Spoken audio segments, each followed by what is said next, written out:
අද රුවිස් ඩයිරකෙන් කතා කරන්නේ ශ්‍රී ලංකාවේ ඉතිහාසයේ ඉතා වැදගත් සන්ධිස්ථානයක් ගැන. ඒ තමයි බ්‍රිතාන්‍ය පාලන සමයේ දේශීය ආගම් භාෂාව වගේම සංස්කෘතියට එල්ල වුණු බලපෑම් නිසා බෞද්ධ ආගමික පුනර්ජීවන ව්‍යාපාරයක් ශ්‍රී ලංකාවේ ඇති වෙනවා. මේ ව්‍යාපාරය හරහා බෞද්ධ අධ්‍යාපනය පිරිවෙන් වගේම ජාතික හැඟීම නැවත නගා සිටුවීමට විශාල උත්සාහයක් ගන්නවා.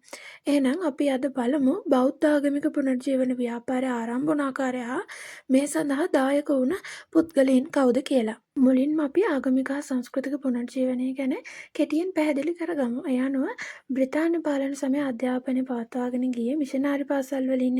ඉතින් එයාලගේ ප්‍රධානම අරමුණක් තමයි ක්‍රිස්තියානි ආගම ප්‍රචාරය කිරීම. මේ නිසා දේශීය ආගම් හා ස්වභාෂා අධ්‍යාපනය පිරිහීමට පත් වෙනවා.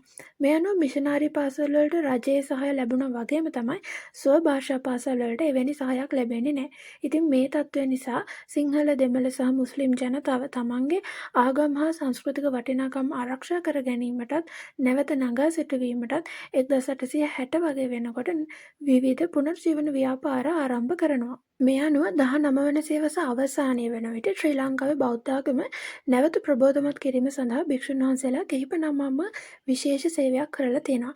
ඒ තමයි මිගෙට්ටුවත්තේ ගුණානන්ද හිමියන් විසින් පංචමහාවාද මෙහෙයවීම, හික්කඩුවේ ශ්‍රී සුමංගල හිමියන් විසින් 1873 දී විද්‍යෝදය පිරිවෙන ආරම්භ කිරීම, රත්මලානේ ධර්මාලෝක හිමියන් විසින් 1875 දී විද්‍යාලංකාර පිරිවෙන ආරම්භ කිරීම, වලානේ සිද්ධාර්ථ හිමියන් විසින් පරම ධම්ම චේතිය පිරිවෙන පිහිටුවීම මෙහිදී වැදගත් වෙනවා. මේ අනුව බෞද්ධ පුනර්ජීවන ව්‍යාපාරය ශක්තිමත් වෙනකොට බ්‍රිතාන්‍ය පාලකයන් වගේම ක්‍රිස්තියානි පූජකයන් මෙයට විරුද්ධ වෙනවා.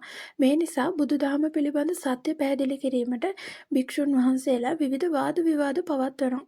බද්දේගම, වරාගොඩ, උදම්විට වගේම පානදුර වගේ ස්ථානවල පැවතුණු මෙම පංච මහා වාද බෞද්ධ ආගම ආරක්ෂා කිරීමේ වැදගත් අවස්ථාවන් බවට පත් වෙනවා. මේ අතරින් මිගෙට්ටුවත්තේ ගුණානන්ද හිමියන් විසින් මෙහෙයවන පානදුරා වාදය විශේෂයෙන් වැදගත් වෙනවා. මෙම වාද විවාද නිසා රට තුළ බෞද්ධ ආගමික ප්‍රබෝධය තවදුරටත් ශක්තිමත් වෙන්න හේතුවක් වුණා. ඒ වගේම තමයි පානදුරාවාදය පිළිබඳ තොරතුරු පුවත්පත් මගින් දැනගන්න ඇමරිකානු ජාතික හෙන්රි ස්ටිල් ඕල්කර්තුමා බුදුදහම කෙරෙහි දැඩි පැහැදීමක් ඇති කරගෙන 1880 දී ශ්‍රී ලංකාවට ඇවිල්ලා බුදුදහම වැළඳ ගන්නවා.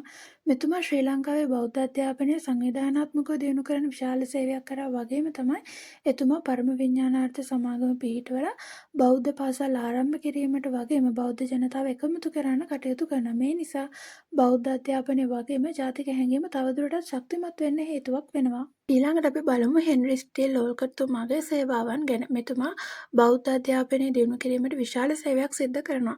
ඒ අනුව පරම විඥානාර්ථ සමාගම පිහිටුවීම, බෞද්ධ පාසල් ආරම්භ කිරීමට දායක වීම, ගිහි හා පැවිදි දෙපක්ෂයටම පොදු සංවිධානයක් විදිහට පරම විඥානාර්ථ සමාගම පිහිටුවීම, ප්‍රධාන නගරවල මෙහි ශාඛා ආරම්භ කිරීම වගේම බෞද්ධ අධ්‍යාපන අරමුදල ආරම්භ කරලා එයට ආධාර එකතු කිරීමට රට පුරා සංචාරය කරමින් ජනතාව දැනුවත් කිරීම, පරම විඥානාර්ථ බෞද්ධ සමාගම මගින් ආනන්ද, නාලන්ද, ධර්මරාජ, මහින්ද ආදී බෞද්ධ පාසල් ආරම්භ කිරීම, සරසවි සඳ රැස පුවත්පත මගින් බෞද්ධයන් එකතු කිරීම වගේම ඉරුදින දහම් පාසල් ආරම්භ කිරීම, වෙසක් පොහොය දිනය රජයේ නිවාඩු දිනයක් බවට පත් කිරීමට දායක වීම වගේ කාර්යයන් ප්‍රධාන වෙනවා. ඕල්කර්තුමාගෙන් පස්සේ බෞද්ධ පුනරුද්ධ ව්‍යාපාරයේ නායකත්වය ගත් අය අතර Anagarika ධර්මපාලතුමා, Walisinghe Harischandra, D. B.. Jayathilaka, ආදර් වීදියස්, Piyadasa Sirisena, අමදෝරිස් Mendis, R.A.. මිරැන්ඩෝ, DA. හේවා විතාරණ වැනි තරුණ නායකයන් වැදගත් වෙනවා. ඒ වගේම 1891 දී අනගාරික ධර්මපාලතුමන් විසින් ආරම්භ කරන ලද මහා බෝධි සමාගම වගේම 1898 දී ශ්‍රීමත් ඩී.බී. ජයතිලක මහතාගේ ප්‍රධානත්වයෙන් ආරම්භ කරපු තරුණ බෞද්ධ සංගමය බෞද්ධ පුනරුද්ධ ව්‍යාපාරය ඉදිරියට ගෙන යාමට උරදුන්න ප්‍රබල සංවිධාන දෙකක් වෙනවා. ඊළඟ වීඩියෝ එකෙන් අපි කතා කරමු හින්දු පුනර්ජීවන ව්‍යාපාරය හා ඉස්ලාම් පුනර්ජීවන ව්‍යාපාරය ගැන. ඉතින් එතකල් රුවිස් ඩයරි එක දිගටම රැඳිලා ඉන්න.